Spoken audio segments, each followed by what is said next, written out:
All right, good morning to all. Welcome to session 3 of our Saint Macrina Centre seminar on Gregory of Nyssa. We're looking at the work on the soul and the resurrection, which is a dialogue between Gregory and his sister Macrina. And we're looking at chapters 5 and 6 today. Chapters 5 and 6. So a few thoughts beforehand.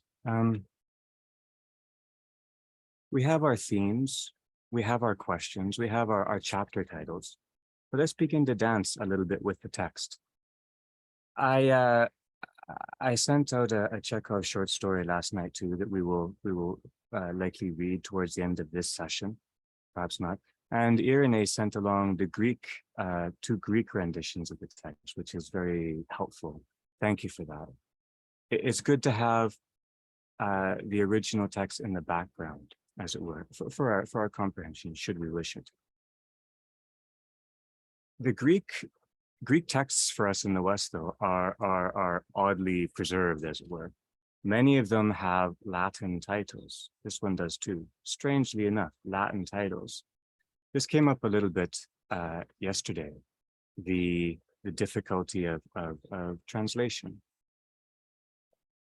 So let's muse on this a little bit. A Greek text with a Latin title.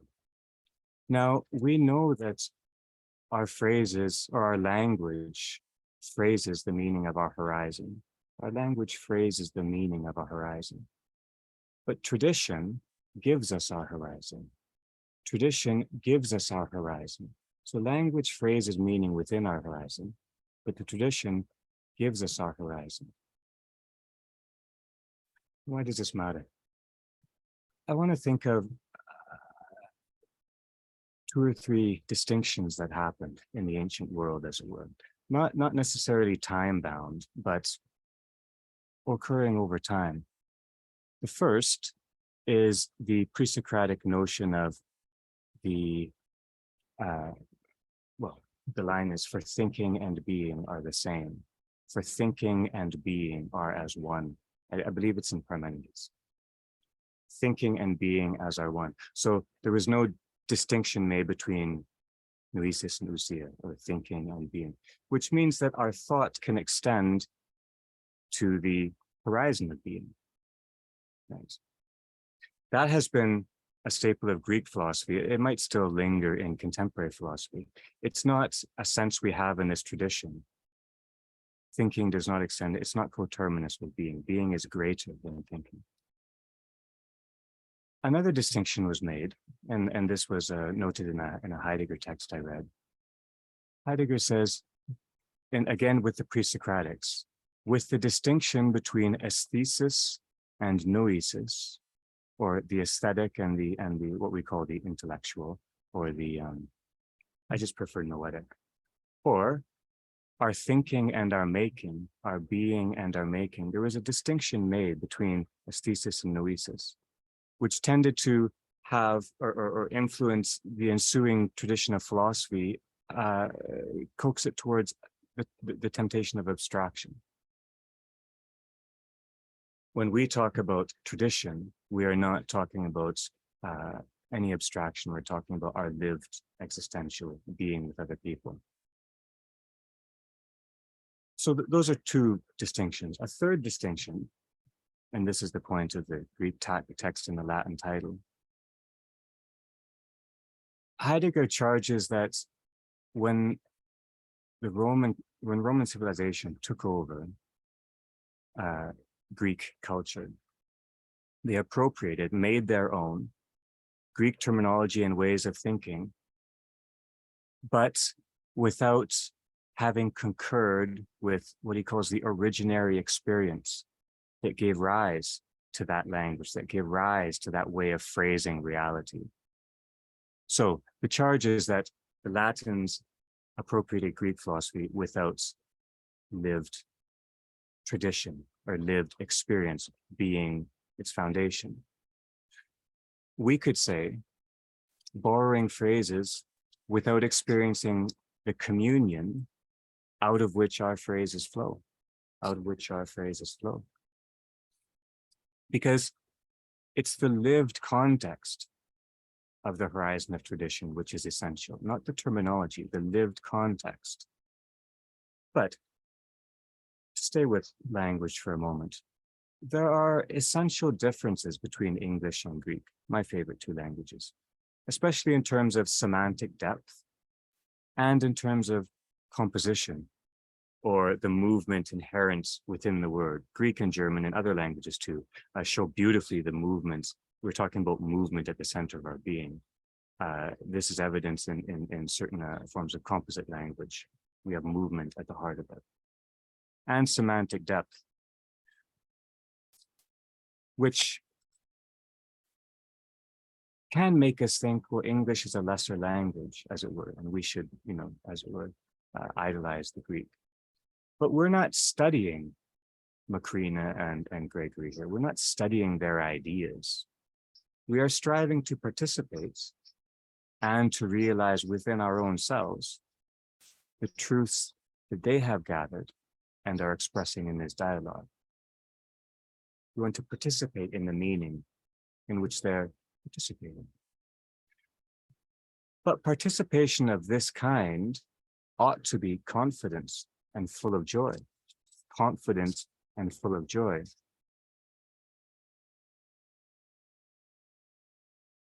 Confident with faith and full of joy. If we are confident and full of joy, then there's no pressing need to ring fence or to bound or defend our ideas. We don't need to defend our ideas because our ideas are merely appropriate forms of phrasing the meaning we're living together. This means we dance with our meaning. We dance, just like King David dances in front of the great gift, the ark. We dance with our meaning.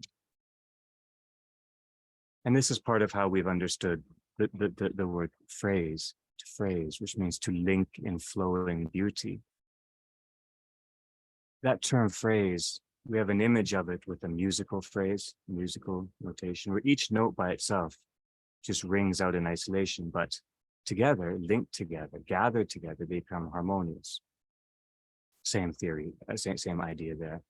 Or phrasing as in the phrasing of the body in ballet, say, where it's the flow of beautiful integrity, not the freeze frame of one moment that offers the perfection. And so I want to return to a question that David asked at the end of last session. But let's think of it, well, let's resist thinking of it in terms of definition.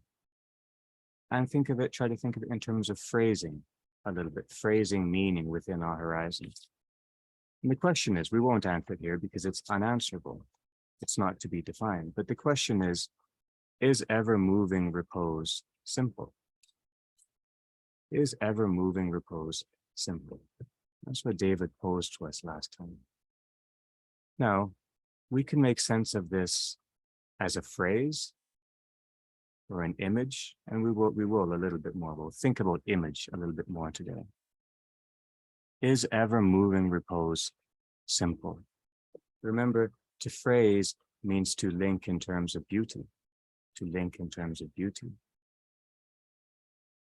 Linking in terms of beauty is different than defining or providing a boundary for something, which means to demarcate rather than to relate. To define is to immediately demarcate rather than relate. Relation might come later. But the focus or the concentration of energy in a definition or in a phrase is different. It partakes of the energy of life differently. And so we might say, we're looking not for, this is an image I'm fond of. We're looking not for a schema, but a habit of vitality, not a schematic, on the very idea of a conceptual schema. Not a schema, but a habit of vitality. In other words, we want to, as it were, exchange a pattern of thinking, for a rhythm of breathing. Exchange a pattern of thinking for a rhythm of breathing. Rhythm of breath. In our breath, we receive and we give life. We draw in, and through our voice or through our movements, we give back unto. Exchange a pattern of thinking for a rhythm of breathing. It also means to transform bios into zoe. That's what exchanging a pattern of thinking for a rhythm of breathing. To exchange mortality for unmortal life, immortal. Our rhythm of breath, not our pattern of thoughts. So the rhythm of breath gives life to our integrity, but what is the foundation of our integrity? And so I want to begin to dip into the text a little bit. There'll be brief kind of images just pulled forth before we get into some more close reading. Now, the foundation of our integrity. Macrina offers us some clues. The first is on page 67. Just at the end of that first paragraph, where she says that there is an inherent presence of our being. There's a presence that attends our being beyond movement, that is, beyond disintegration. For she says,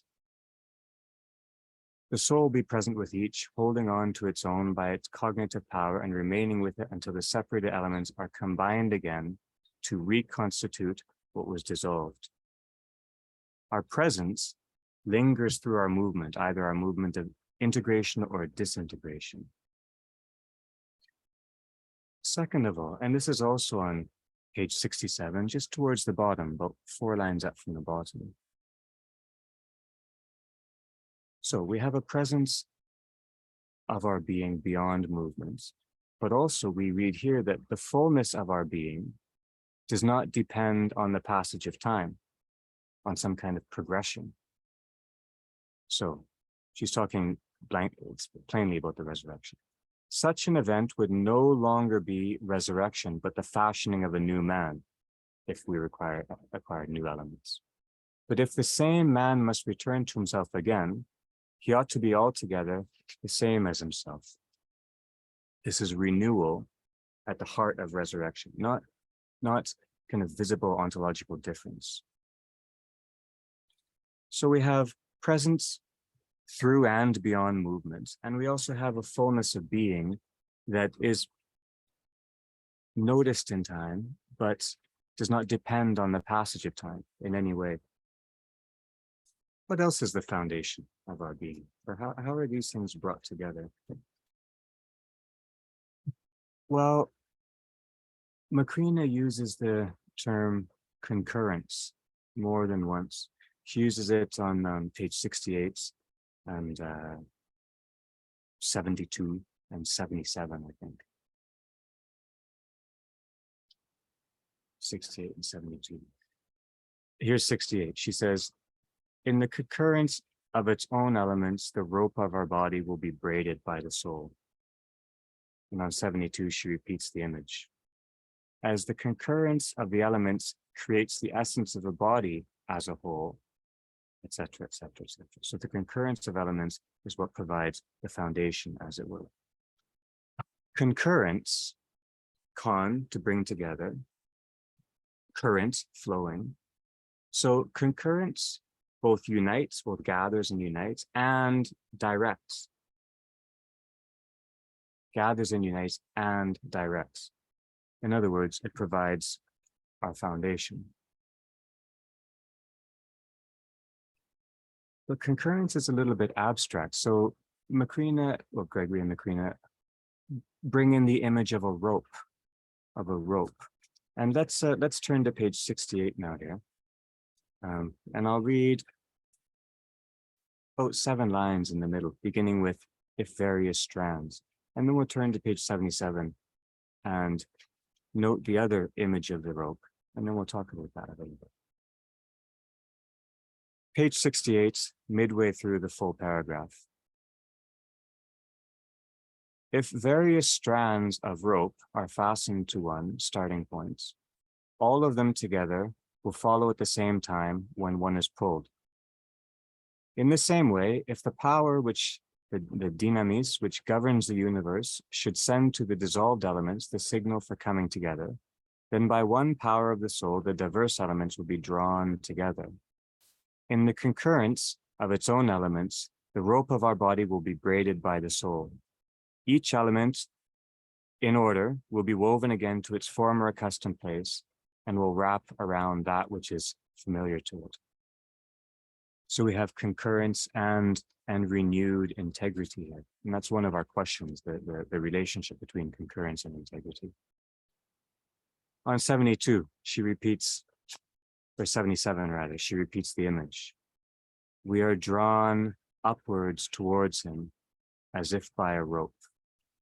We are drawn upwards towards him as if by a rope. So we have this idea of concurrence given the image of a rope being pulled unto. We said that concurrence is flowing together for a purpose, flowing together for the sake of.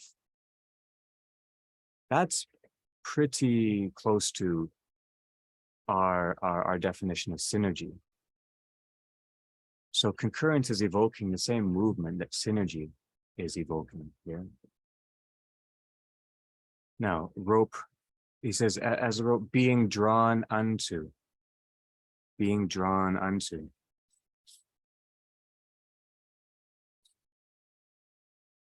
Being drawn near from within our own soul, from within the logoi of creation.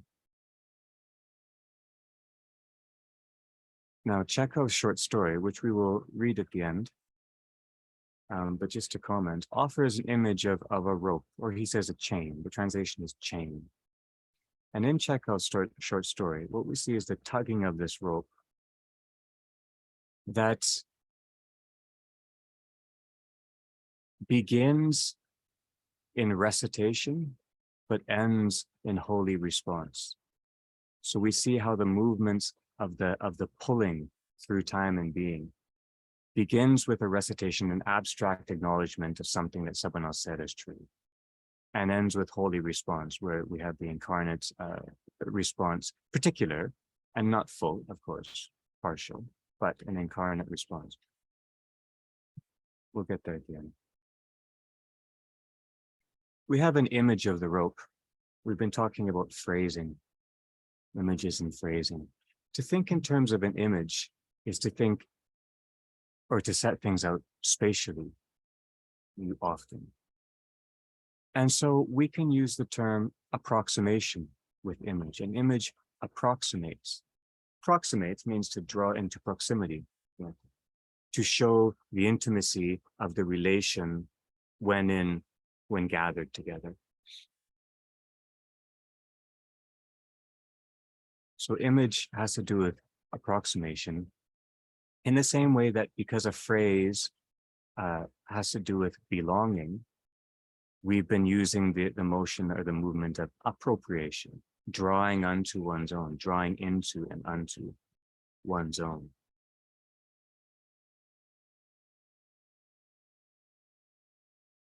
The rope, concurrence, images, approximation, phrases, appropriation. It's all a movement forward that is not exactly active, synergetic movement forward. We have the term stance, which is a lovely term. Stance means to be unto. It means to be open in relation to another.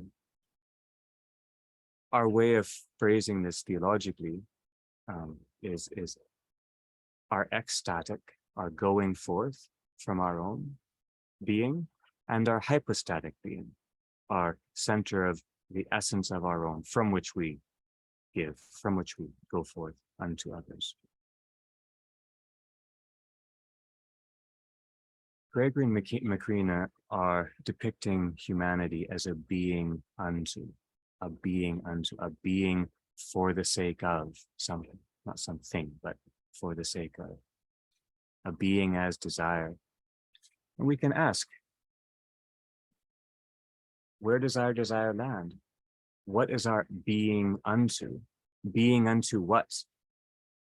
Now, in this text, really beautiful passages, Macrina focuses this question around the idea of the beautiful and discusses memory and hope, those two lovely, lovely dimensions of our minds. Memory and hope as circling around the beautiful.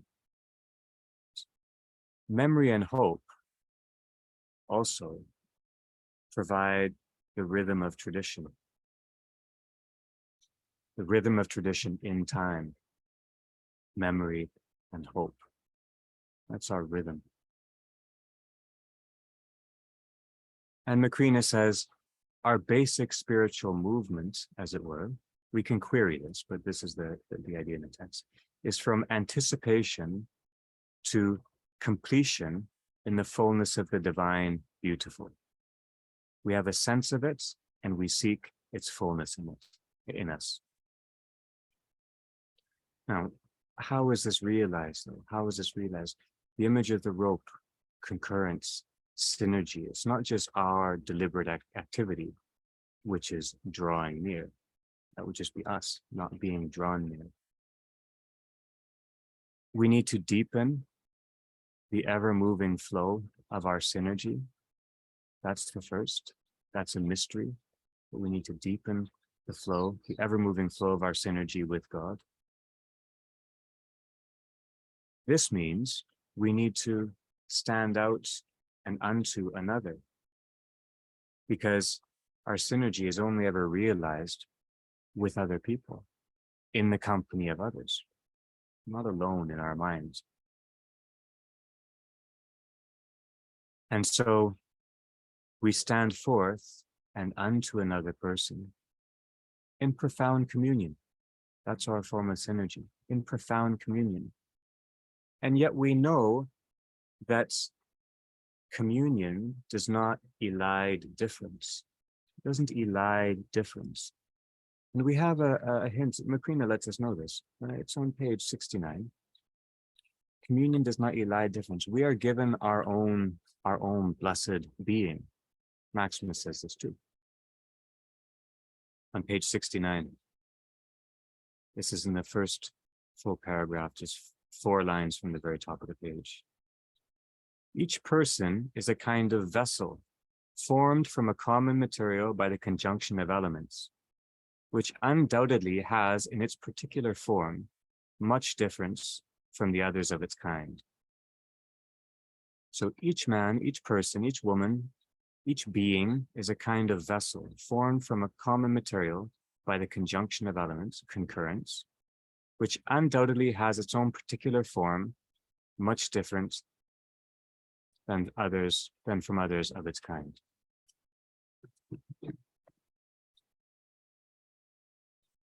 Now, I think this means that our own way of concurring, our own way of gathering and flowing, proves our integrity. Proves in the sense of demonstrates, shows, comes through. The gift is common to all, but how we complete it, what we make of it in our own life, that's our response. That's our own particularity, as it were. Never isolation, but particularity. And so this becomes a form of open rootedness. We are rooted, but we are open. Just like the tradition is rooted, but it's open. And being rooted but open is different than being rooted and bounded or ring-fenced or defined. That's where we have confidence and full joy in the participation of meaning. And rooted openness is just, or open rootedness is just another way of saying stance, or our being unto another. rooted openness. All right. And that's by way of opening remarks. So we're looking at chapters 5 and 6 today. Please have the text ready to hand, or hopefully available on your screen if you're partaking that way. Chapters 5 and 6. The titles, the Greek has no titles, as we saw. The titles: how does the soul recognize the elements of its body, and the purification of the soul. What do we have here? Recognition. Let's pause over this term for a minute. The recognition, as we said, is a hazardous activity. If we recognize something, we are blessing and confirming it as part of our own being, our own sense of things. But we know from earlier readings that our perception may be mistaken. And so if we think something is or is not something, but forget to query our own perception of it, or our own readiness or wherewithal for comprehending it, then we can err. Then the next chapter has the idea of purification in the title. Purification. This is meant to be a token observation of a kind of common, perhaps popular way of thinking about spiritual stages through the prism of time, stages of the spiritual life based in time. And this is exactly what David Goa commented on yesterday, warning us against thinking of demarcating too simply what are called steps of the spiritual life, or stages, only for our benefits. Cut and dry steps or distinct stages are a form of identification in time, and therefore of inertia and of stillness. Okay. First, let's turn to page 70, please.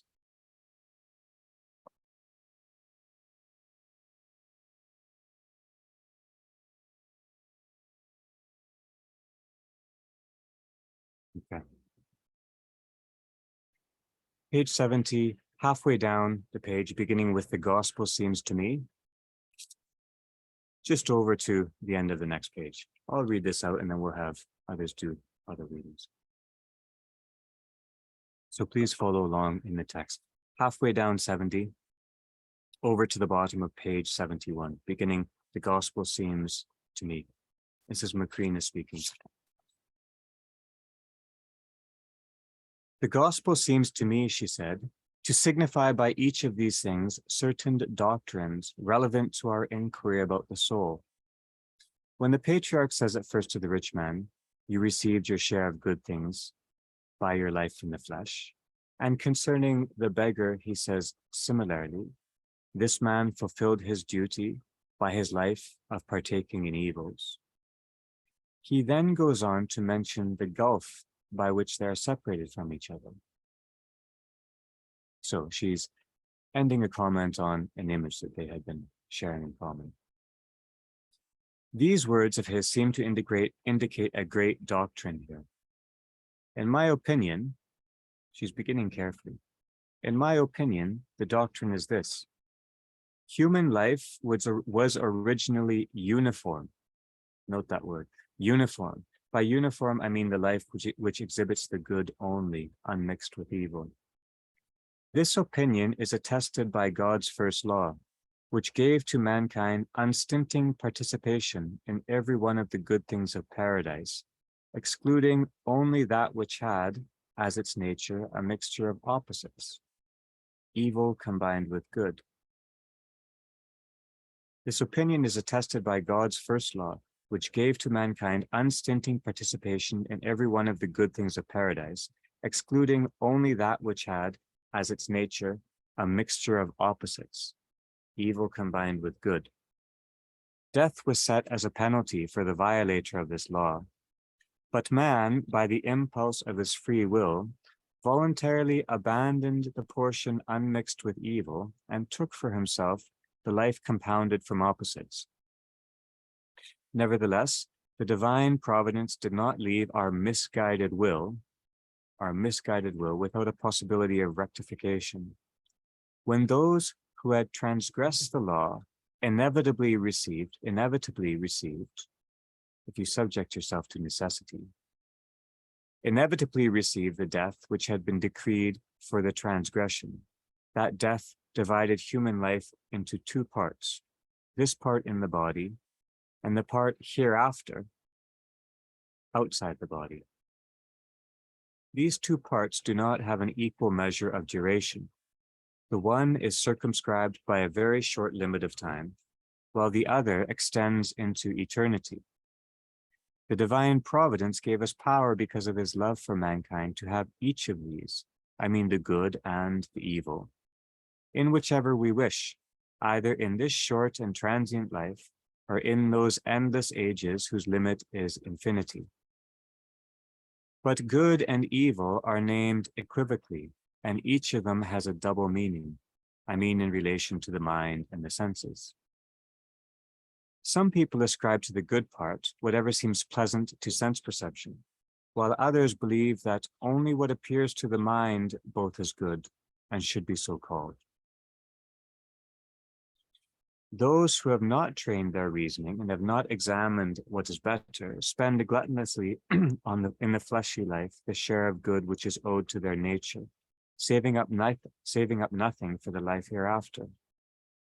But those who manage their life with critical reasoning and self-control, although in this short life they are distressed by the misfortunes which trouble the senses, yet store up good for the subsequent age, so that the better portion is extended for them throughout their eternal life.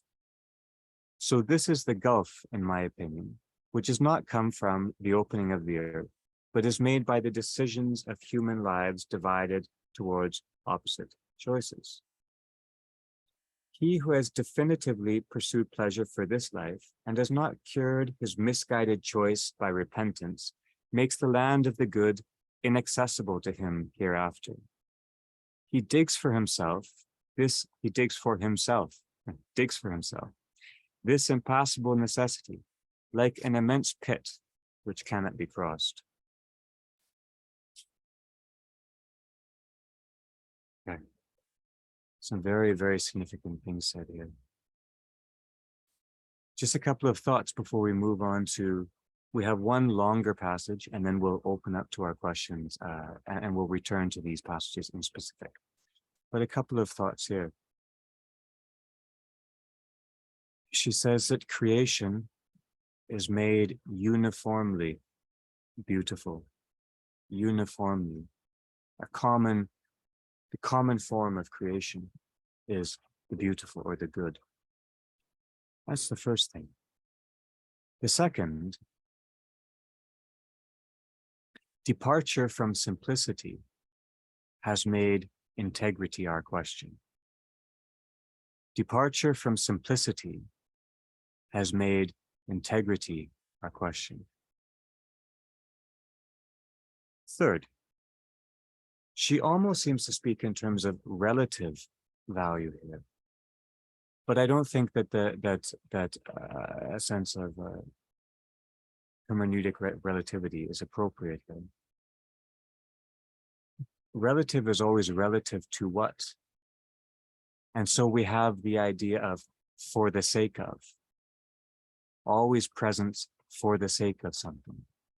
The good is not good in itself, only in relation, only through back and forth, only through communion does meaning occur. All right, so that's some initial thoughts. Now let's turn to page 77, please.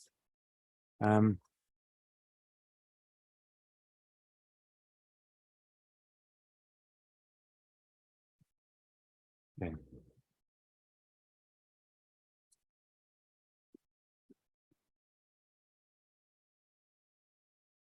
All right, let's begin just at the bottom of page 76. So I kept silent a little while. And this is a long passage, so I'll read a little bit and then we'll take turns. I kept silent a little while. We're at the bottom of 76. I kept silent a little while, thinking over the sense of what she had said. Then I said, "It seems to me that some discrepancy arises between what you have said just now and what we examined earlier concerning the emotions. If such impulses of the soul are considered to operate in us because of our relationship with the irrational animals, impulses which our discussion enumerated previously, namely anger, fear, desire, pleasure, and the like, we said that the good use of these is virtue, but through their defective use, evil comes about. Besides, we discussed the contribution of each of the passions, we discussed the contribution of each of the other passions to the virtuous life, and in particular, the fact that we are led to God by desire. We are drawn upwards towards him as if by a rope. The discussion seems somehow to be working against our purpose, I said. What do you mean? I mean that if every irrational impulse in us is quenched after our purification, not even the desiring impulse will exist at all. If this should not exist, there would not even be a yearning for the better, since the soul would not retain the kind of movements which could arouse it toward the appetite for good things. Irene, do you want to follow there? Beginning with "to this we reply," please. Yeah, and then just let me know when to pause. To this we reply, she said, that the faculty of contemplation and discernment is proper to the godlike part of the soul, since by these we comprehend even the divine. So you see, if our soul should become free of its attachment to the irrational emotions, either by our effort in this life or by the purification hereafter, it will in no way be hindered from the contemplation of the beautiful. For beauty has its own nature, in its own nature, an attractiveness for everyone who looks at it. So if the soul becomes clean of all evil, it will exist entirely in beauty. The divine is beautiful by its own nature. The soul will be joined with the divine through its purity, adhering to that which is proper to it. If this should happen, there'll no longer be a need for the impulse of desire to lead us toward the beautiful. He who passes his life in darkness will desire the light. If he should come into the light, attainment will replace desire. The possibility of attainment makes desire useless and vain. Therefore, the soul will not receive any disadvantage in respect to participation in the good if it should be freed from these impulses. It will go back to itself and see clearly what it is in its nature, and through its own beauty, it will look upon the archetype as if in a mirror and an image. We can truly say that the accurate likeness of the divine consists in our soul's imitation of the superior nature. Thank you. Thank you. Florian, do you want to continue? Pardon the interruption. Just for that paragraph? You're muted. Of course. Yes. That nature which is above all understanding, located far beyond what appears in us, leads its own life in another manner, not as we are now in our way of living. For we human beings are carried wherever the impulse of our choice goes, because our nature is always entirely in motion. The soul is not disposed in the same way in its forward direction, as one may say, and in the reverse. Hope initiates the forward motion, but memory takes over the guidance as the motion goes forwards towards hope. If hope should lead the soul towards that which is good by nature, the motion of choice marks a bright track on the memory. But if the soul is deceived of the good because hope has tricked it with some imitation of beauty, the memory which follows the experiences turns into shame. And thus, this civil war is established in the soul, in which memory fights with hope, accusing it of guiding our choice badly. The feeling of shame clearly interprets some such meaning when the soul is stung by the result. The soul attacks the thoughtless impulse with repentance as if with a whip and enlists forgetfulness as an ally against the source of grief. Thank you kindly. Michael, do you mind continuing, please?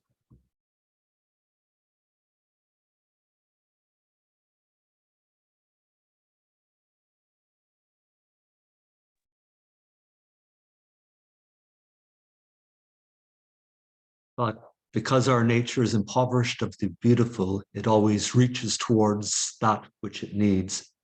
This appetite for what is lacking is the desiring condition of our nature, which is either foiled of the truly beautiful through misjudgment, or perhaps even obtains by chance that which is good to obtain.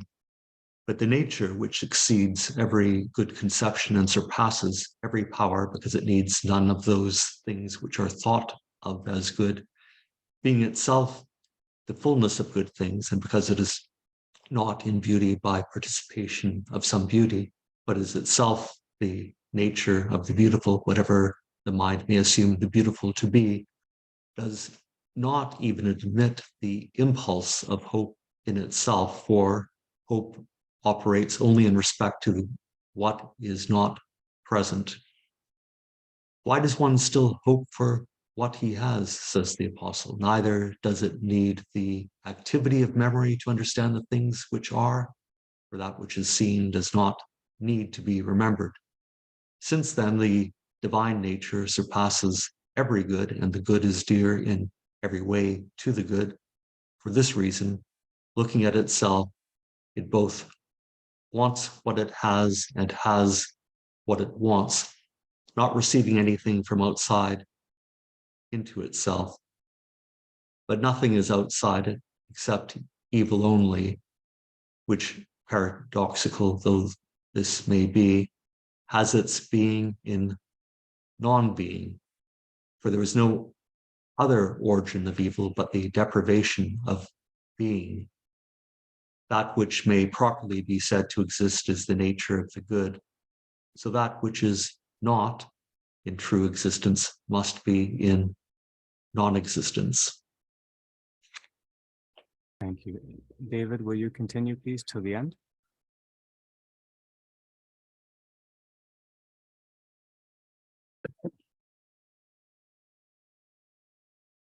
Since then, the soul becomes godlike when it has put off all the varied impulses of its nature.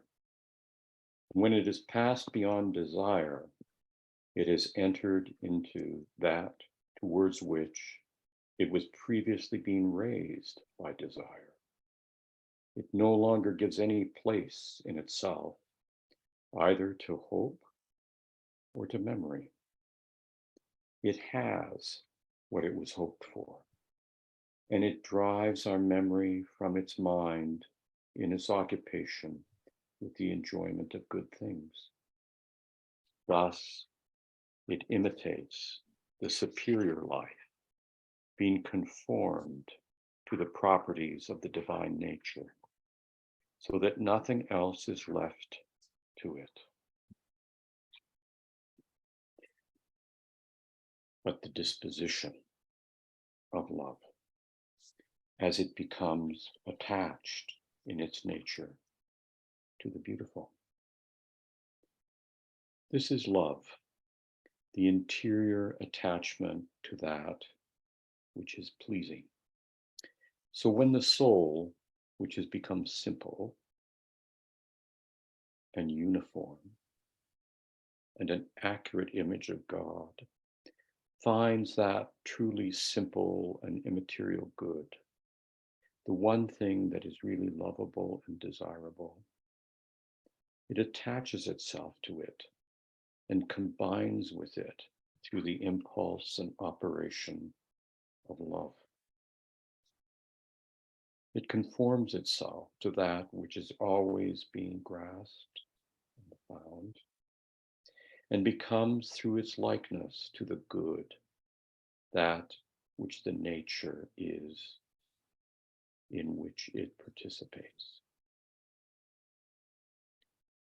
If the soul has no desire because it has no lack of any good thing, it would follow that the soul, which has no insufficiency, also casts out from itself the desiring impulse and disposition, which occurs only when something wanted is not present. The divine apostle introduces us to this doctrine also when he predicted a cessation and conclusion of all our eager efforts, even those which are directed towards the good. But of love only, he did not find a limit. For he says, prophecies will pass away, and knowledge will pass away, but love never ends, which is equivalent to being always the same. But when he says that faith and hope remain along with love, again he rightly puts love ahead of the others. For hope acts so long as the enjoyment of what is hoped for is not present. And faith in the same way becomes a support for the uncertainty of the things hoped for. This is how he defined it when he said, faith is the assurance of things hoped for. But when the thing hoped for comes, all the others grow quiet, while the operation of love remains, not finding anything to take its place. For this reason, also, it has the primacy among all virtuous actions, as well as among the commandments of the law. So if the soul should ever reach this goal, it will have no need of the others, as it embraces the fullness of existing things and seems somehow alone to preserve in itself the impression of divine blessedness. For the life of the superior nature is love, since the beautiful is in every respect lovable for those who know it, and the divine knows itself. But knowledge becomes love, because that which is known is beautiful by nature. Insolent satiety does not touch the truly beautiful, since satiety does not cut off the attachment of love to the beautiful. The divine life will always operate through love. The divine life, which is beautiful by nature, and from its nature is lovingly disposed towards the beautiful. There is no limit to the operation of love, since the beautiful has no limit, so that love might cease with the limit of the beautiful. The beautiful is limited only by its opposite. But whatever by its nature cannot admit anything worse will proceed towards the limitless and unbounded good.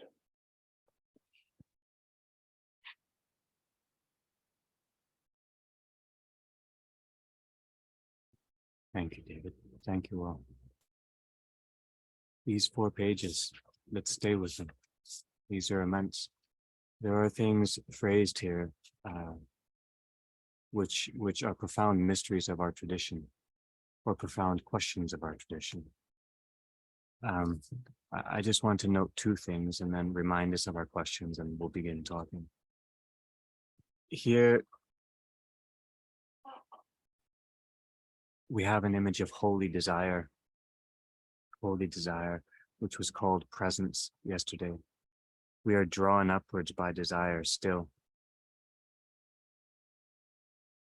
But now we have a for the sake of, it's for the sake of the beautiful. So we have a sense of relationship with the beautiful somehow. It calls to us.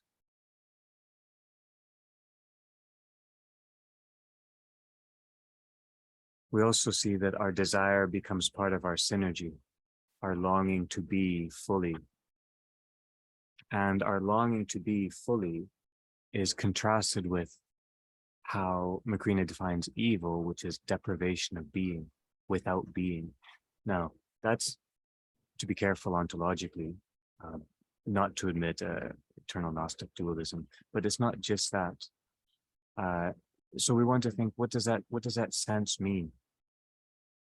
What does the sense of evil is meant to be, the deprivation of being? What does that mean?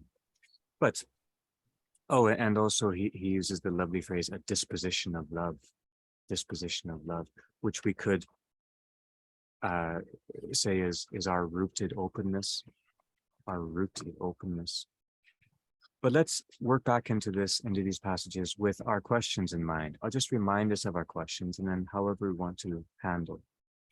So first, we're wondering about the relation of concurrence to integrity. Concurrence to integrity.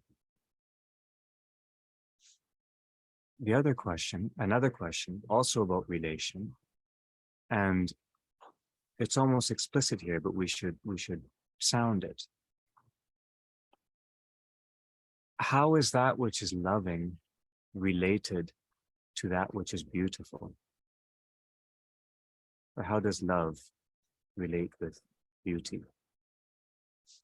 They're both a-horizontal, without limits, without limits, as said here, and perhaps a-horizontal.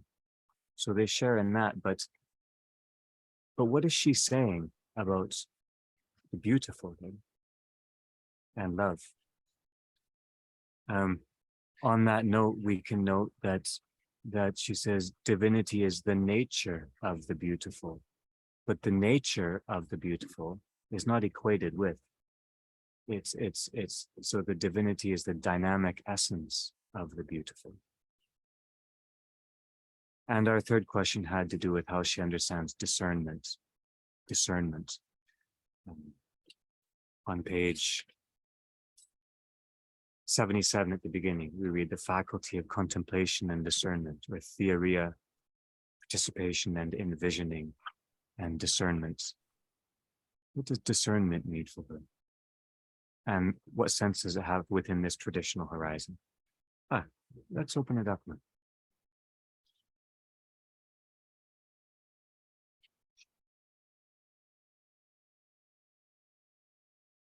I'm sorry to not directly address the question, but the reading reminded me of Maximus in the sense of the restoration of our natural will. Sounds a lot like what he's doing here in terms of, once our nature is restored to what it was intended to be, we'll just kind of get it, we'll have direct access to an embrace of beauty, because but he's not using the language of natural will, but I certainly heard this as a precursor to what Maximus will do around that later.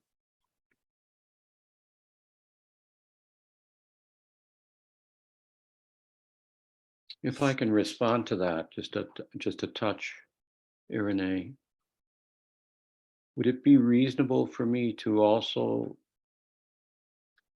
suggest that just as she is saying, hope and memory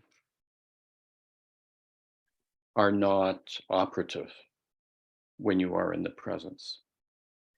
just as she's saying that, is it also the case that will is not? It's not really it's not really what's going on when you're in the presence of love. Yeah, I'm reminded of 2 Corinthians 4, which the first paragraph, I think, is Paul's reflection on his own conversion at some level. And it's like the light comes on in his heart. Mhm. You know, his will is not violated on the road to Damascus, nor does it seem to be exercised. It's Mhm. that his eyes are open. And in seeing the light as it is, you know, it wouldn't occur to you to make a choice at that point. It's just virtually, you know, Lord is his response. So I'm inclined to think that's exactly so. And even in this passage then. Mhm.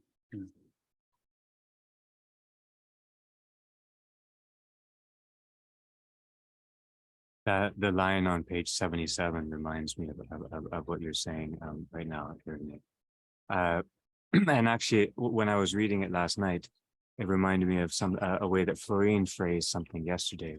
At the same kind of thing, we will naturally desire once we are renewed. We will naturally, you know, we have to think about what that means. But on page 77, just about 9 lines up from the bottom, she says, "For beauty has in its own nature an attractiveness for everyone who looks at it."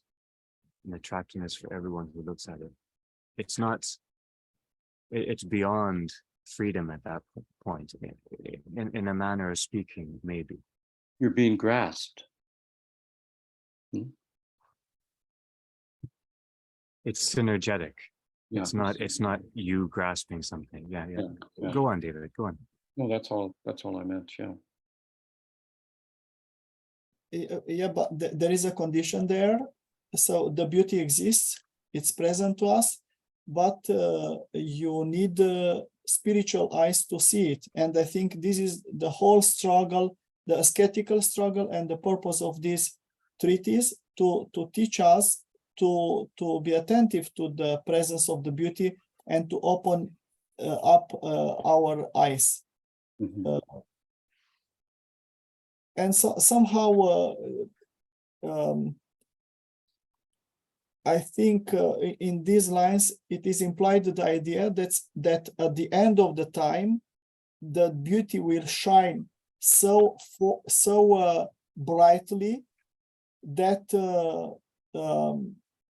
even those who choose some evil in their lives will have to recognize the beauty and will have the desire to purify themselves and to choose to be in the presence of the beauty and not in the presence of the ugliness of their own lives.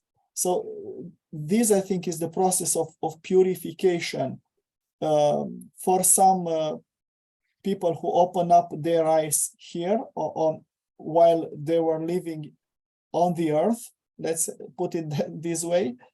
It will be an immediate knowledge and the continuation of the love of God, but there is hope as well for the people who choose, they are deceived to choose the evil, and always the evil disguised himself in beauty in order to deceive. The evil doesn't appear in its own ugliness, but it takes the shape of the beauty in order to be deceiver for the others. And because beauty, God will shine, in the end, everybody will recognize it and will use their natural desire in order to be purified and to accept the presence of the beauty in their own life. As well, the beauty is infinite. because the beauty it's infinite, the love it's infinite, because if you have in front of you something beautiful, a flower, a woman, I don't know, a movie, whatever, the sky, what is beautiful, you cannot say that you want to stop this experience. You want to continue it forever. And this is the logic of the argument of Saint Macrina. The souls will forever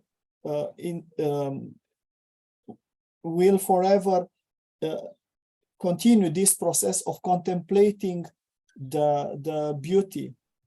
It will not cease at some point, as Origen. We know that he started his anthropology with this idea that the souls who gravitated around the deity at some point they're too satisfied with the vision of beauty. So here Gregory reverse this argument. We cannot ever be satisfied.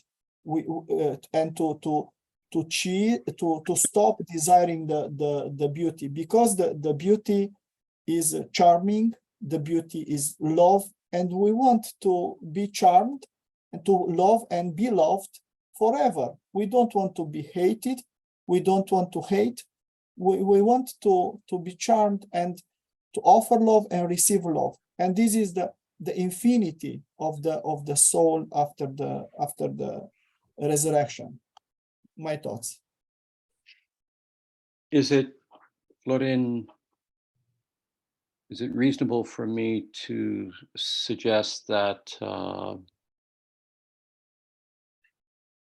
she's trying to point us towards an understanding that beauty is not something, it's a relationship.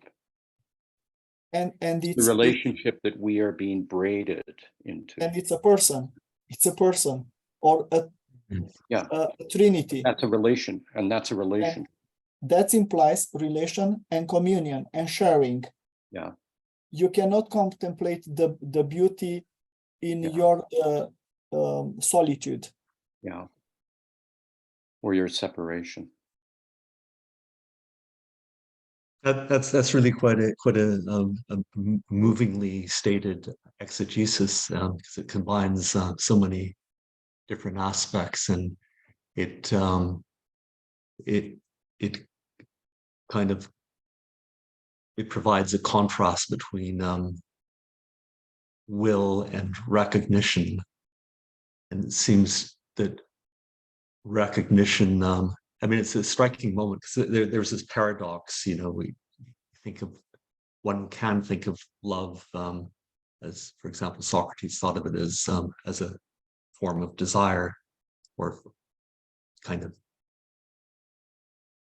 Socrates even, as the footnote alerts us, to in the Symposium, as a kind of needy desire. But that's a kind of alienated view. And so there's this notion that at some point beauty is so compelling, but it doesn't simply colonize or compel it, because that would be almost the reverse of will. The will is commanded. It seems to be something. I mean, we have desire up until a point where successive transfigurations that lead one to a place where we can recognize and be susceptible to the good, suggests that the good is something infinite. Also, there's something kind of infinite inside us that opens us to the infinite. I'm kind of struggling with these thoughts because the initial idea of eliminating desire is a hard thing for me to understand, but your exegesis provided a kind of way of thinking about it, which I guess in a slogan would be that we're no longer alienated. And I like the way you finish with the idea of a relation and communion, because that seems to be the essence of the a Trinitarian concept of the logos, that it's not just one thing. There's always this relationship, but it's a relationship which at a moment of recognition of beauty is no longer an alienated relationship, but it doesn't obliterate the relationship, because there's still a receptivity, but it's not receptivity or recognition based on desire or will. Anyway, this is really thank everyone for the contributions. It really draws me into your tradition in a way that is through this what I perceived at the outset as a kind of paradox. So you've helped me into this passage. I think we could say that the light that Florian is describing is effectual. That is, the delusion of separation that causes alienation in our mind. That's a finite kind of bondage to a delusion, whereas the light of infinite beauty is able to free us from that. So although she's taking us beyond desire, I don't think she's rejecting a willing response. And so when I, again, back to Maximus now, I think of what he's doing, what she's doing here is capacitating us through a healing of the will to a freed will response. So what Florian was describing in this lifetime is the things that keep us in that delusion and that need to be healed yet. But this is a light, the same. So I still see shades of Plato in this, that the very same light that created our eyes, and he's speaking of the nous, will also heal our eyes and open our eyes to see that light and what it illumines. Well, we're in a process toward that, but I think ultimately, and so I use that word advisedly, ultimately we'll be freed from every darkness that causes the delusion. And then again, so the most natural thing in the world will be like, oh, I see now. And then, yeah. So, Irene, you suggest me a very vivid image of Plato with this idea of the getting out of the darkness. When Macrina and Gregory described the purification, was he thinking in a sort way to the Plato's cave without mentioning, and to imagine somehow the Christian life as a sort of getting out of the darkness of the cave, and to see the light and the truth? And from this point of view, is every Christian every Christian like a philosopher who takes these stands and tries to break the bondage of the cave? Yeah, I think we may read the text through the lens of Plato's allegorical cave. I would suggest that the Christian moment, if I can call it that, is when you turn around and you're no longer looking at the shadows, and you go through the fire and see the world, see what is. That is the metanoia. Yeah, it's turning toward and I would add then there's probably engagement at some level with John's prologue as well with regard to this. The cave analogy ends with the one who has seen the light going back into the cave for the other. And we see this in Christ in a sense.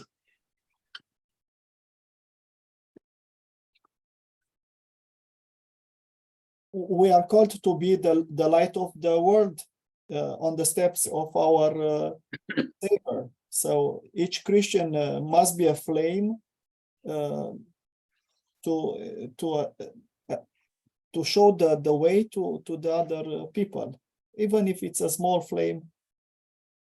Yeah, and this is why you know, Plato's not simply a Gnostic trying to escape some material world. This is about seeing a light, turning towards it, being illumined by it, and then with compassion, being compelled to go back in to share good news, and that those who are chained there will still want to crucify you.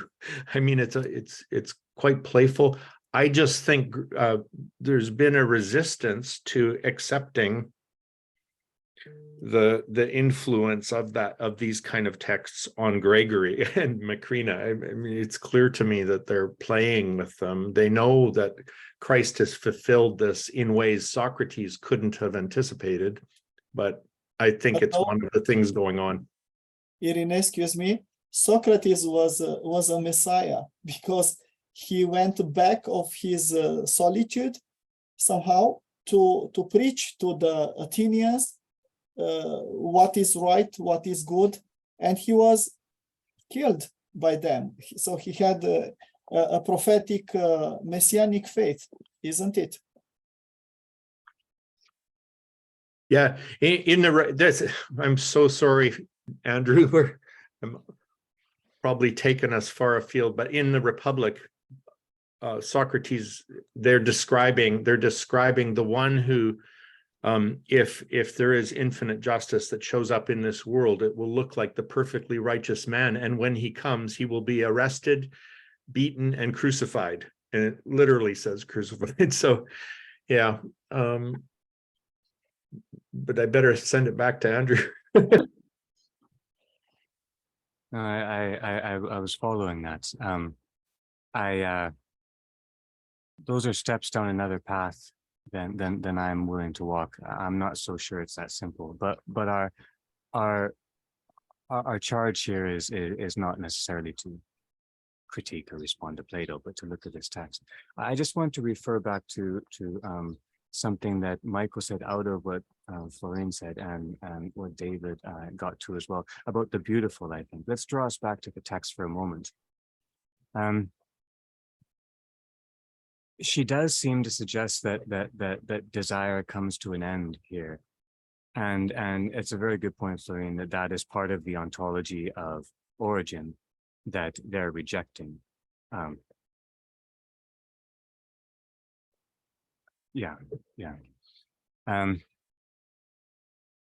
But desire is just a word for movement. It's just a word for movement. And we've read so far that we understand everything in terms of movement. The horizon of our mind is movement. We cannot think beyond movement. We can have images which draw together, like ever move and repose, which as it were try to draw us beyond, but we can only think in terms of movement. And so we're really talking about drawing near to God, whether we use the term desire or struggle or even the term drawing near. It's that being unto, that moving unto. David asked if beauty is a relationship, trying to get away from the idea of it's a thing that we can locate and identify and then pursue. Florine, you mentioned that, or you remind us rightly, that the ascetic struggle is to prepare our discernment, to bolster our discernment, as it were. This is one of our questions, discernment. We have to discern if indeed we are pursuing the truly beautiful or the falsely beautiful, the pseudo beautiful. And I think that's why she puts the beautiful at the center, because as each of us has mentioned, the beautiful seems inevitably appealing. It's almost a word for an operation. Like David says, it's a relation. We call beautiful that which inevitably, as it were, draws us in. But again, it's not a thing out there. And our main effort is to be ready to perceive it. And so our seeking of the beautiful or the good or the beautiful and the good in someone else, takes a kind of, as it were, hidden form, to refer to another word of the text. It's what we're doing, but it doesn't seem like what we're doing, because what we seem to be needing to do is to prepare ourselves to struggle in communion with others, to make ourselves whole.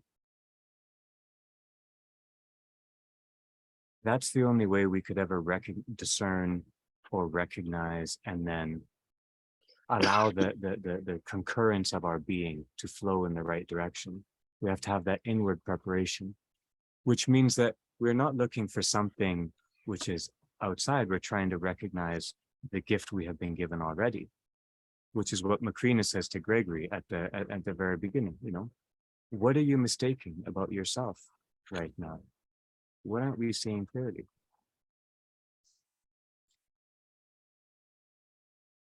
The beautiful seems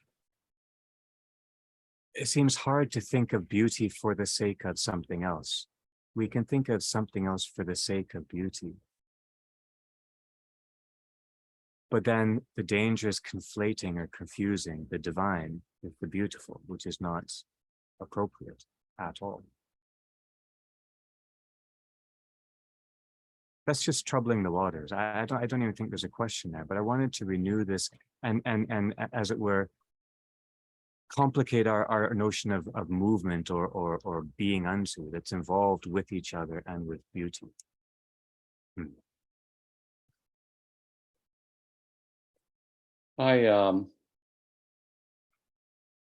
If I may, Andrew, are you? Oh, please. Just to walk around that maybe from another angle, related to the text on page 70, where she talks about the gospel seams.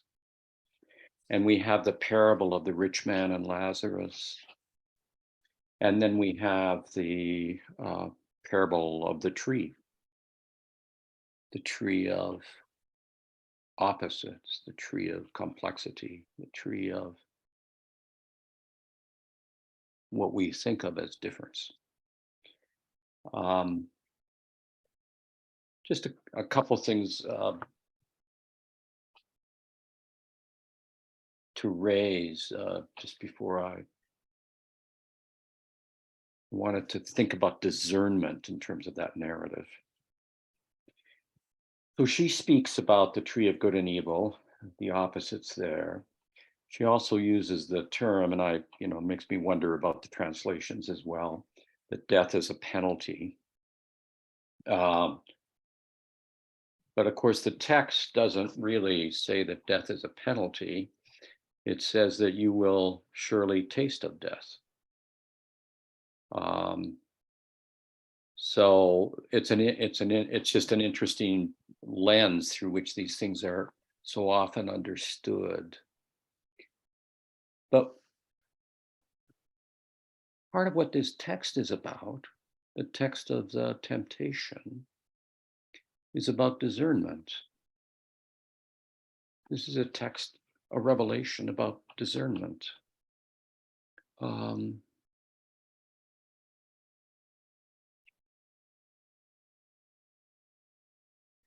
In the narrative of the fall,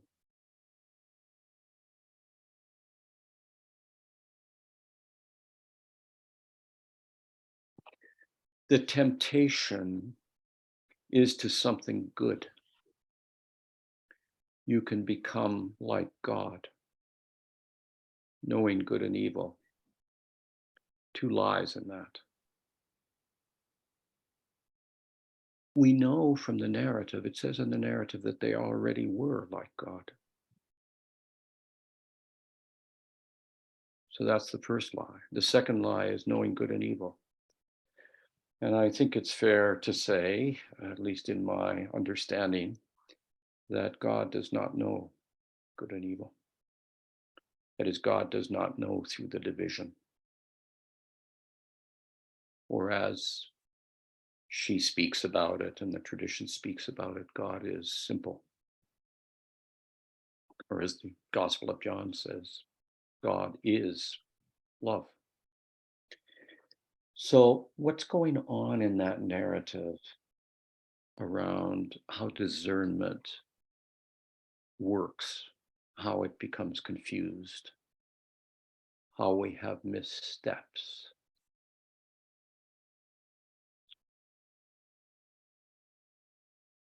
So the temptation could only be received, or this is what I wonder about. The temptation could only be received if it caused to arise within the human mind and the human heart a sense of need.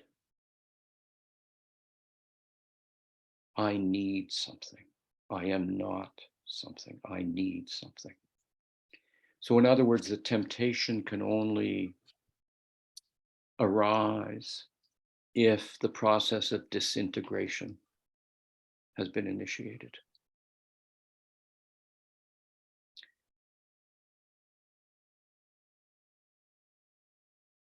What then is discernment?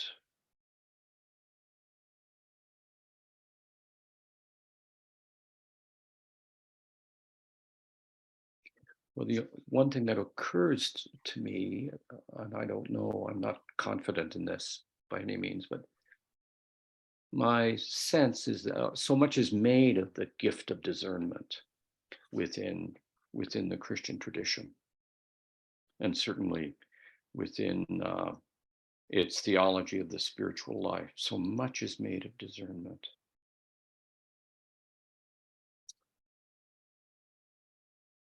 It parallels making so much also out of the dangers of presuming you understand. These sort of walk hand in hand in the spiritual theology of the church. So what I wonder about is discernment only possible when the person, when their mind and their heart are quiet, when they are, when a person is without need, when the ground one stands on is integral. When it isn't integral,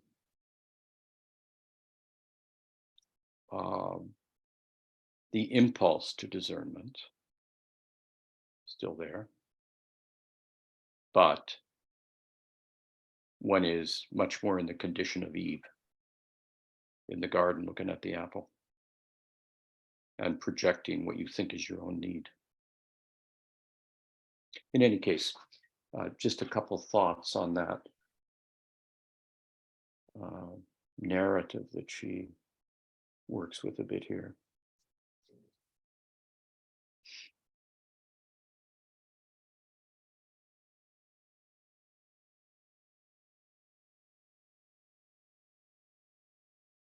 Just to perhaps gloss one of the last images you offered, discernment is only possible when the ground is integral. The integrity of our being allows us to be at ease with relation, with beautiful relation. When our being, when our soul, when our person is disintegral, we begin to think in terms of isolation, of fragmentation, or abstraction. That's really well put. That's really well put.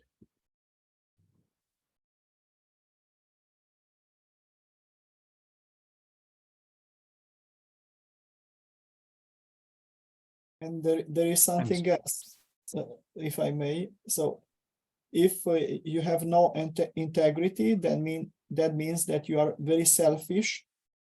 And if you are egoistic, of course, you cannot be objective at some regarding different stuff in your life or in the life of the others. So you can not have discernment.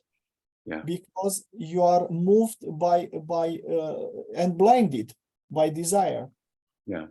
you need to, you said about to be quiet, and we remember that the first step in the ascetical life and for the kesichism is quietness. Stillness.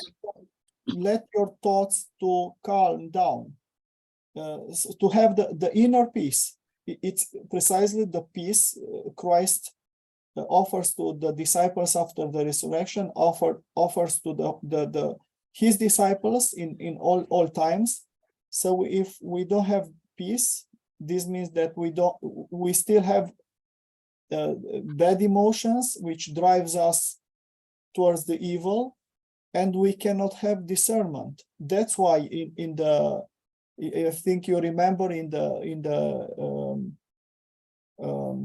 Egypt, in the Egyptian Patriarch, how do you call it? Those stories in the Egypt, there was this question: what is the greatest Christian virtue?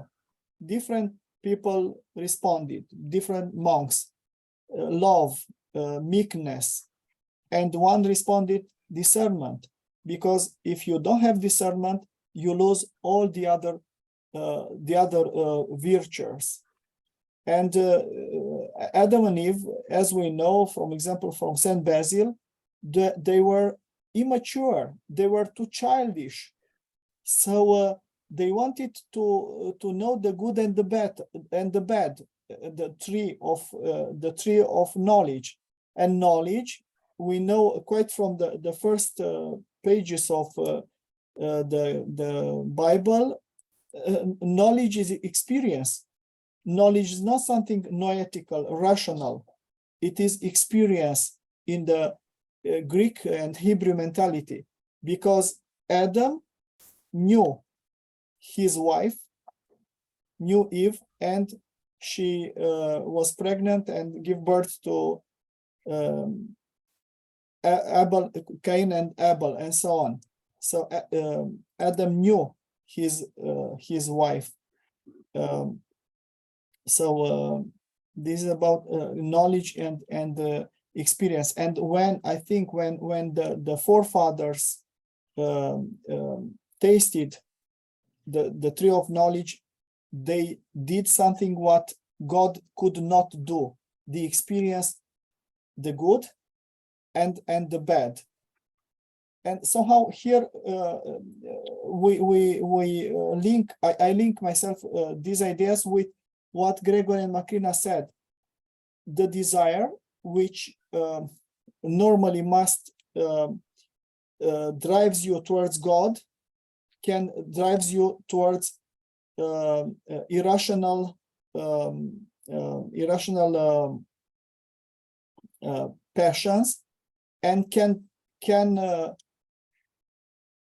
the same desire can link you to the earth, or the same desire can unite you with God.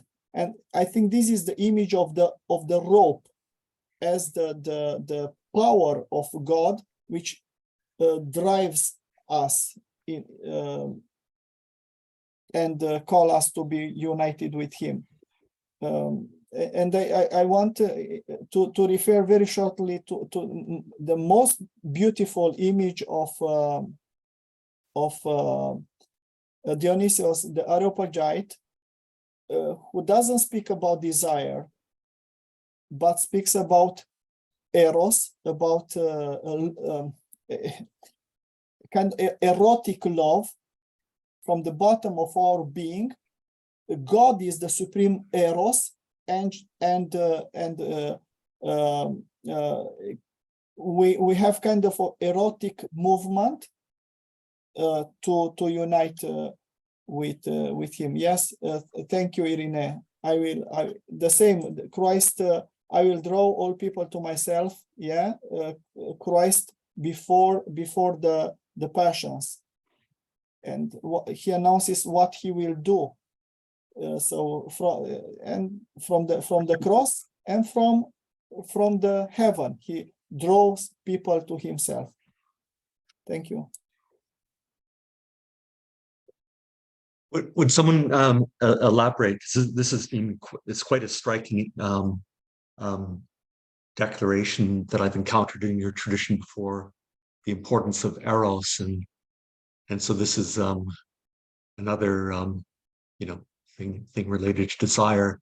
So how is eros and desire, how are they distinguished in this context? Well, first of all, usually we divide love in three dimensions: philia, friendship; eros, which is sexual love; and agape, which is spiritual love. But nowadays, after new research, we don't accept this very strict separation. And eros and desire. I don't know. Desire is part of the eros. Desire is part of the love. You pull out the desire out of the being of the human being, and you have no human being. So I think I don't know, academically speaking, how they are linked, but from what I know, desire, it's a good drive of the human being, which can be used in a good manner or in a bad manner, depending on your thoughts. Your thoughts inform your desires. So I think desire, it is something good. It is linked with love, with eros, and with philia, of course. Well, that seems intuitively sound to me. I was just wondering if, given what we were saying about, drawing close to beauty and desire falls away, whether what the role of eros at that point would be then, because it seems to be linked with beauty in some way. I think eros has to be phrased within our tradition, Michael. It's very hard to define it. Florian did a lovely job walking around it, giving us an image. It's very hard to define it. And if we observe that tripartite distinction, which wasn't legitimate hundreds of years ago when it was made up, and it's still not legitimate, but it's been used, and it's a good, handy makeshift way in. But that's a profound mystery which ought to be phrased, I think.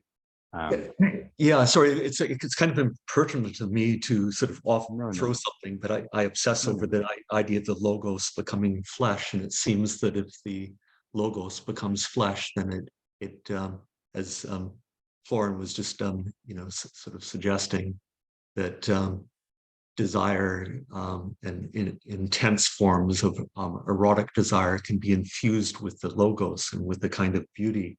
It doesn't have to.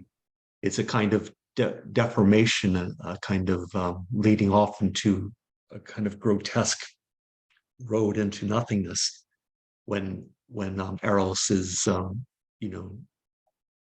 separated from the logos. Perhaps this might within my sense is that within tradition of the church, eros is another word for drawing near.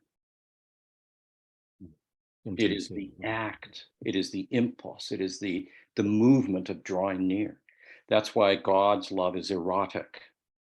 God's love is eros. It's not agape. I mean, it's not that it's not agape, but we know it is eros, because while I was yet in sin, he came to me.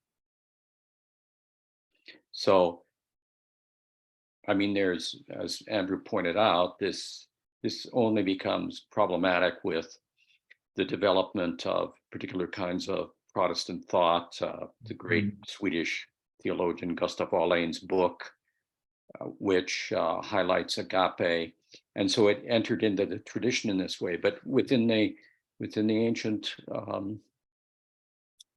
within Macrina and Gregory and this tradition, eros, it seems to me, is simply a way of saying that the drawing near, God is always drawing near to us. Our desire is to draw near to God. The drawing near is eros. When that is seen through the prism of an appetite, lust, for example, well, lust isn't drawing near.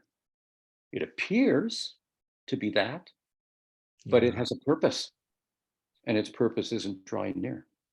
Its purpose is a projection, doing something, making something. And it's, to go back to the text, there's no concurrence in it. There's no braiding in it.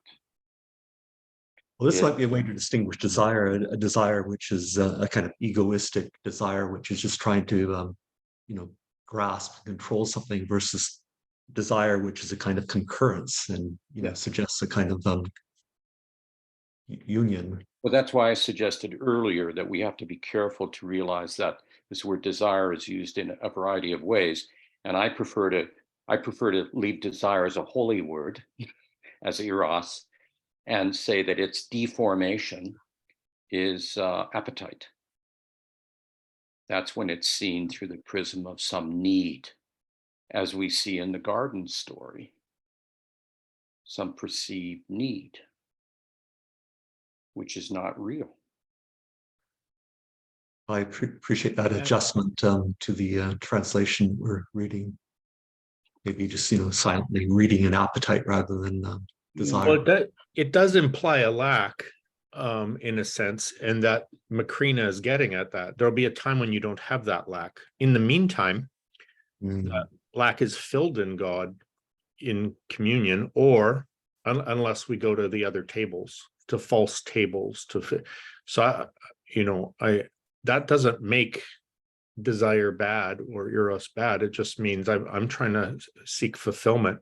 If my fulfillment is already there in the presence of the divine, then I'm good to go. But the fall seems to be all about turning to other tables and a misuse of desire and a misuse of this godly eros, a shadow side to it that I like David's use of the word appetite, or even more strongly, it turns into a craving to the degree that we believe we're separated. So I'm not sure I'm saying exactly the same thing as David, but what I'm hearing in Macrina there is we experience desire and then we won't, or and maybe we didn't until we turned. But the question of drawing near really determines, whether this is a turning to the light or turning from the light to fulfill desire. David, do you want to tweak that, or what do you? No, I'm not tweaking. I want to draw us into a slightly fresh field, but from this, I like how, David, you and Florian, you echoed this too. Eros, desire, is of the center of our being. It's how we understand who we are, but it's in terms of synergetic drawing near. That's the whole point of it. Anytime I use the word intimacy or intimately, Michael, Eros is in the background. So in this seminar and in others, it's there. It's a little bit of an on-fire word, so one doesn't bandy it about, but it's phrased in our tradition, like I said. Erotic love too seems to, it takes us beyond ourselves. It pulls us from within, and that's why we often understand Eros as ecstasis. It's coaxing us out beyond ourselves into communion with another, and this pulling forward, drawing forward, as if beyond ourselves, in communion with another, also is there in the image of the rope or the chain. And so I want to broaden our discussion of movement and desire, but I want to read this short story by Chekhov called The Student. I sent it around this morning. Alas, I'm not sure if anyone had the chance to look at it yet, but it gives us an image of the things we're talking about. And remember, we said that images are approximating. They can draw us closer to what we're trying to understand. And I think this may. in a way that eschews some of the theoretical difficulties in which we find ourselves enmeshed now. So this is the student. It's from Chekhov's short stories. And I shared it via email earlier, if you care to follow or just listen. The Student by Chekhov. At first, the weather was fine, still. Blackbirds called, and in the nearby swamp, something alive hooted plaintively, as if blowing into an empty bottle. A woodcock chirred by, and a shot rang out boomingly and merrily in the spring air. But when the forest grew dark, an unwelcome east wind blew up, cold and piercing, and everything fell silent. Needles of ice reached over the puddles, and the forest became inhospitable, forsaken, desolate. It felt like winter. Ivan Velipokolsky, a seminary student, son of a verger, was coming home from fowling along a path that went all the way across a water meadow. His fingers were numb and his face was burned by the wind. It seemed to him that this sudden onset of cold violated the order and harmony of everything, that nature herself felt dismayed, and therefore the evening darkness fell more quickly than it should. It was deserted around him and somehow especially gloomy. Only by the widow's gardens near the river was there a light burning. But far around and where the village lay, some 2 miles off, everything was completely drowned in the cold evening darkness. The student remembered that when he left the house, his mother was sitting on the floor in the front hall, barefoot, polishing the samovar, and his father was lying on the stove and coughing. Because it was Great and Holy Friday, there was no cooking in the house, and he was painfully hungry. And now, hunching up from the cold, the student thought how exactly the same wind had blown in the time of Rurik and Jan the Terrible and Peter the Great, and in their time there had been the same savage poverty and hunger, the same leaky thatched roofs, ignorance and anguish, the same surrounding emptiness and darkness, the sense of oppression. All these horrors had been and were and would be, and when another 1,000 years had passed, life would be no better. And he did not want to go home. The gardens were called the Widows because they were kept by 2 widows, a mother and a daughter. The fire burned hotly with a crackle, throwing light far around over the plowed soil. The widow Vasilisa, a tall, plump woman in a man's coat, stood by and gazed pensively at the fire. Her daughter Lucaria, small, pockmarked, and with a slightly stupid face, was sitting on the ground washing the pot and spoons. Evidently, they had only just finished supper. Male voices were heard. It was local laborers watering their horses at the river. Well, here's Winter back again, said the student, approaching the fire. Good evening. Vasilisa gave a start, but recognized him at once and smiled affably. I didn't recognize you. God bless you, she said. You'll be a rich man. They talked. Vasilisa had been around, had once served gentlefolk as a wet nurse, then as a nanny, and her speech was delicate, and the gentle, dignified smile never left her face. Her daughter Lucaria, a village woman, beaten down by her husband, only squinted at the student and kept silent, and her expression was strange, like that of a deaf mute. In the same way, the Apostle Peter warmed himself by a fire on a cold night, said the student, holding his hands out to the flames. So it was cold then too. Ah, what a dreadful night that was, Granny. An exceedingly long, dreary night. He looked around at the darkness, shook his head convulsively, and asked, I expect you've been to the 12 Gospels? I have, Vasilisa said. At the time of the Last Supper, you remember, Peter said to Jesus, I am ready to go with you both into prison and to death. And the Lord said to him, I tell you, Peter, the cock will not crow this day before you deny 3 times that you know me. After the supper, Jesus was praying in the garden, sorrowful unto death, and poor Peter was worn out in his soul. He grew weak, his eyes were heavy, and he could not fight off his sleepiness. He slept. Then that same night, as you heard, Judas kissed Jesus and betrayed him to the executioners. He was bound and led to the high priest, and was beaten, and Peter, exhausted, suffering in sorrow and anguish, you see, not having had enough sleep, sensing that something terrible was about to happen on earth, followed after him. He loved Jesus passionately, to distraction, and now from afar he saw how they beat him. Lucaria abandoned the spoons and turned her fixed gaze on the student. They came to the high priest, the student went on. Jesus was questioned, and the servants meanwhile made a fire in the courtyard because it was cold, and they warmed themselves. Peter stood by the fire with them and also warmed himself, as I'm doing now. A woman saw him and said, "This man was also with Jesus," meaning that he too should be taken and questioned. And all the servants who were by the fire must have looked at him suspiciously and sternly, because he became confused and said, I do not know the man." A little while later, someone again recognized him as one of Jesus' disciples and said, "You are one of them." But he denied it again.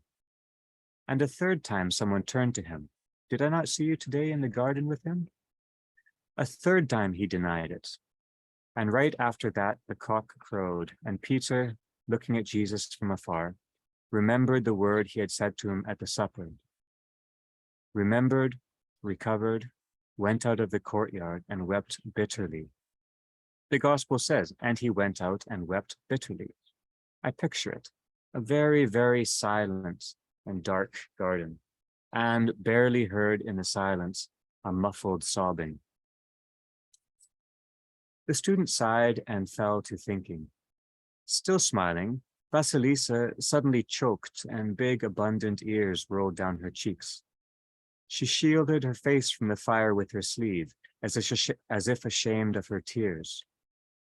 And Lucaria, gazing fixedly at the student, flushed, and her expression became heavy, strained, as in someone who is trying to suppress intense pain. The laborers were coming back from the river, and one of them, on horseback, was already close, and the light of the fire wavered on him. The student wished the widows good night and went on. And again it was dark and his hands were cold. A cruel wind was blowing, and winter was indeed coming, and it did not seem that in 2 days it would be Pascha. Now the student was thinking about Vasilisa. If she wept, it meant that everything that had happened with Peter on that dreadful night had some relation to her. He looked back. The solitary fire flickered peacefully in the darkness, and the people around it could no longer be seen.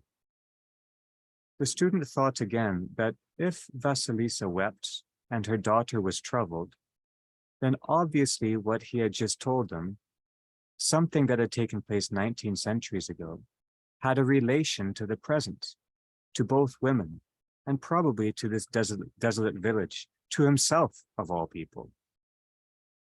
If the old woman wept, it was not because he was able to tell it movingly, but because Peter was close to her, and she was interested with her whole being in what had happened in Peter's soul.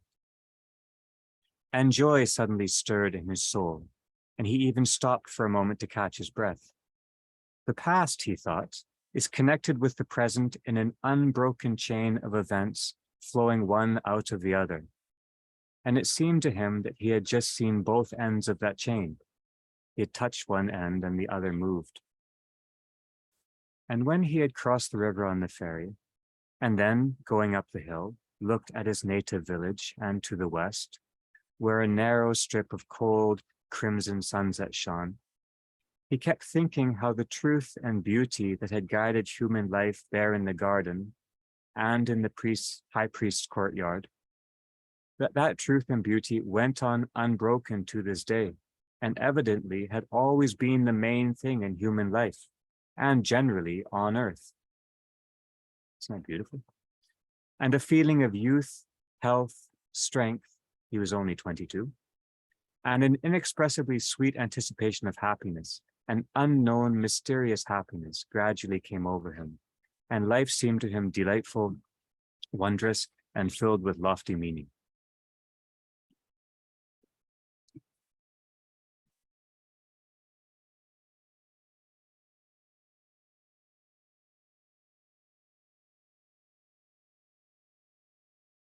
Thanks for reading that, Andrew. Excellent text. Excellent. Full of meaning. Yeah.